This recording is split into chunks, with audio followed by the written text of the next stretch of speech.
Boa tarde, meu nome é Maruri, eu sou estudante de História do curso da Uninter, Centro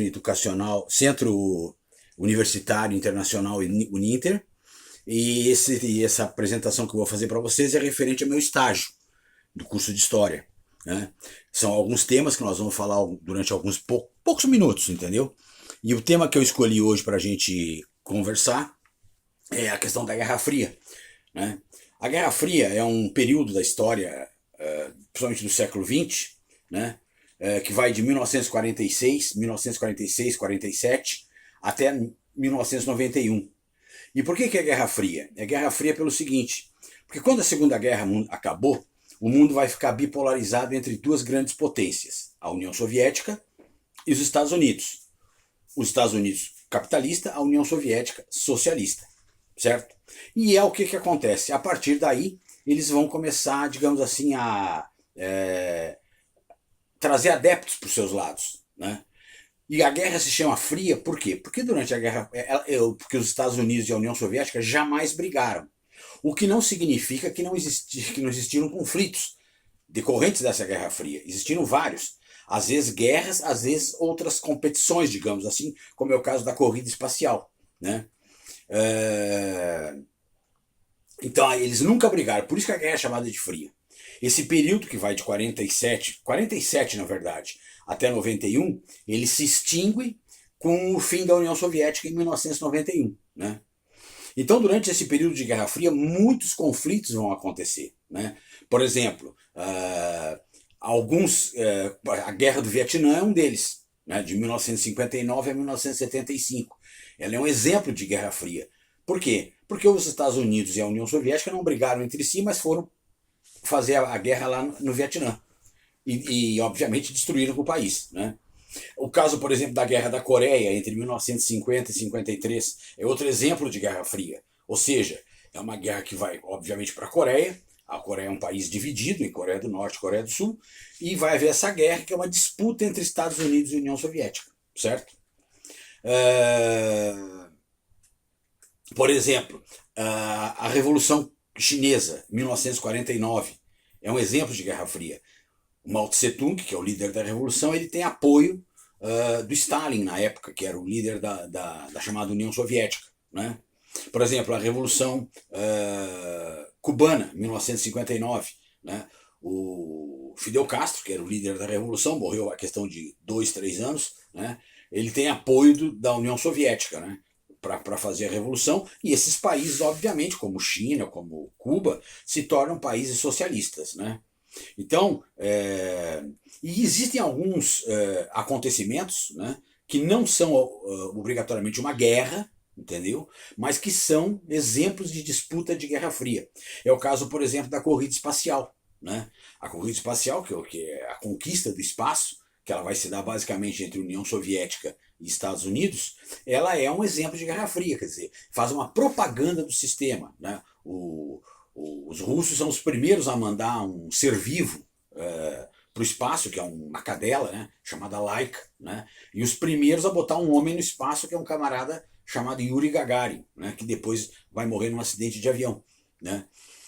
Então isso não é só os russos, eles estão fazendo uma propaganda do sistema. Ou seja, olha, veja, venha para o socialismo. O socialismo é melhor que o capitalismo. E assim os americanos também vão fazendo suas propagandas, enfim. Né. Agora, se fala muito em capitalismo e socialismo, mas o que é o capitalismo? Quais são as características desses dois sistemas?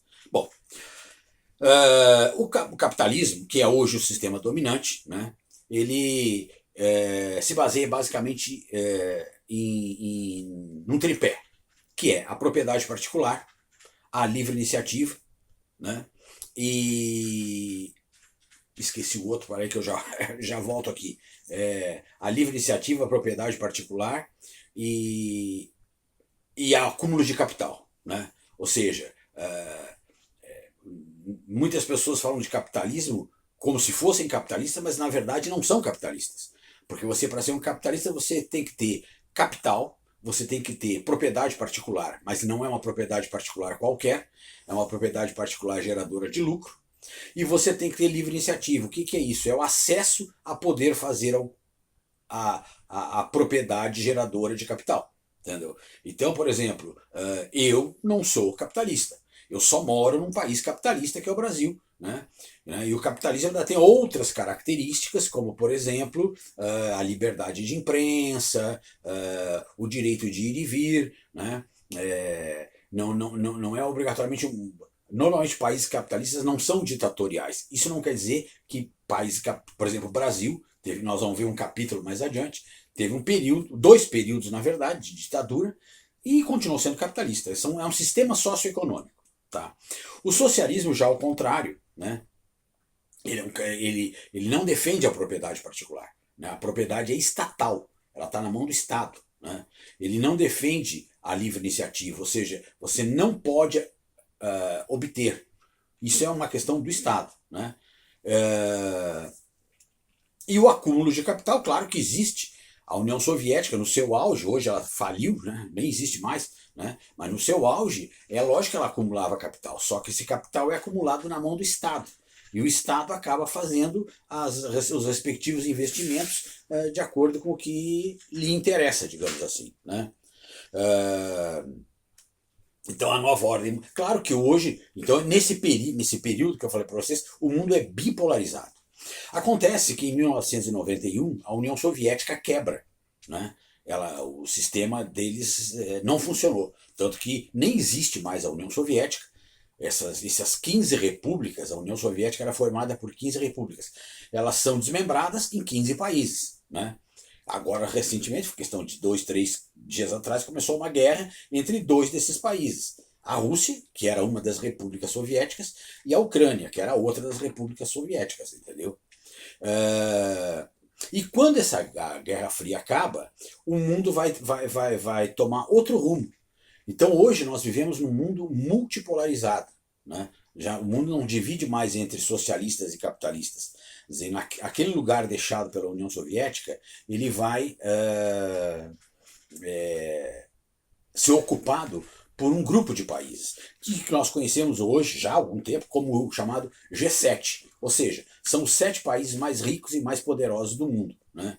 Que no caso aí, claro, Estados Unidos, França, Inglaterra, Alemanha, Japão, Itália e Canadá. Esses são os G7. Né? São países assim. Às vezes as pessoas falam, mas e como é que era no passado? Era igual.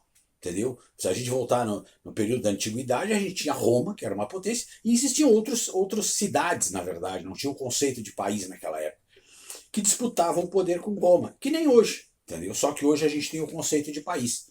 Naquela época a gente tinha o conceito de cidade. Roma era uma cidade, Atenas era outra, Alexandria era outra, entendeu? Cartago era outra, e essas cidades disputavam, Esparta era outra, as cidades disputavam o poder, a hegemonia do mundo conhecido na época. Né? Então o mundo hoje é multipolarizado. Né? E a chamada globalização. Né? Por exemplo, esse videozinho que eu estou fazendo aqui humildemente para vocês, vai para uma rede social, e quem quiser lá no Japão assistir, assiste. Entendeu?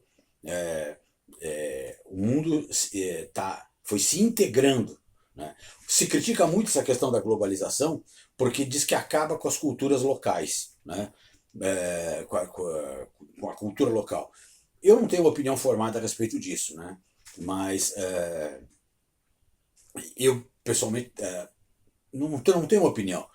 Eu acho que a cultura local, por exemplo, aqui no Rio Grande do Sul, existe toda uma cultura, digamos assim, gaúcha, entendeu? Que independente da globalização, da multipolarização, ela continua acontecendo, entendeu? Então, o mundo hoje está focado nisso, entendeu? Nessa multipolarização. E é lógico que ao longo desses anos, alguns países foram se sobressaindo, que não fazem parte do tal G7. Né? Mas uma outra coisa importante, que é o caso da China, né? Que é o caso da própria Rússia, entendeu? São 2 grandes potências, né?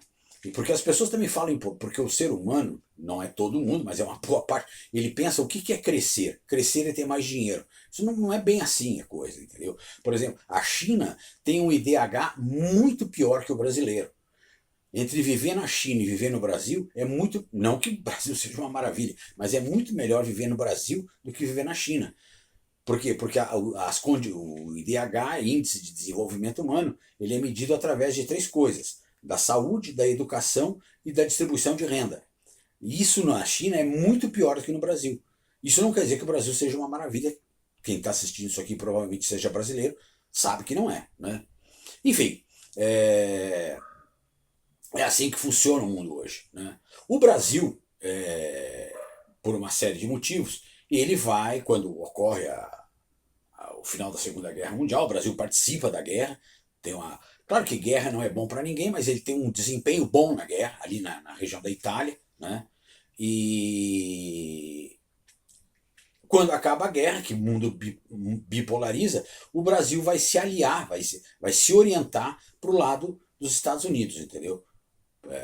Tanto que a influência nossa aqui é muito. Claro que existe o pessoal pró-União Soviética, quando existia, pró-isso, mas o Brasil é um país orientado para propriedade particular, para livre imprensa, entendeu?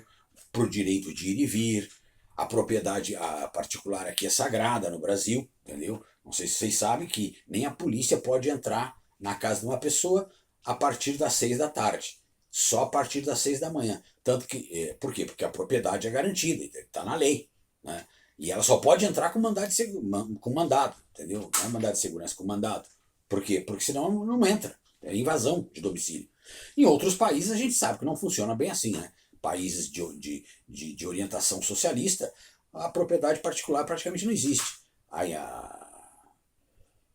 o Estado é que domina tudo, entendeu? São países orientados pela propriedade estatal. Né? O Brasil e outros tantos países do mundo não é assim. Né? E isso não quer dizer que no Brasil não tivesse sistemas ditatoriais, porque a gente não pode confundir a ditadura com o sistema econômico. Existem ditaduras capitalistas e existem ditaduras socialistas. Entendeu? A ditadura é uma outra coisa que nós vamos ver mais adiante. Beleza? Bom, basicamente o que acontece é isso. Né? Nesse primeiro momento, era isso que eu tinha para falar para vocês. Era isso que eu tinha para falar para vocês. E, enfim, logo a gente se encontra para um outro assunto. Um abraço para vocês.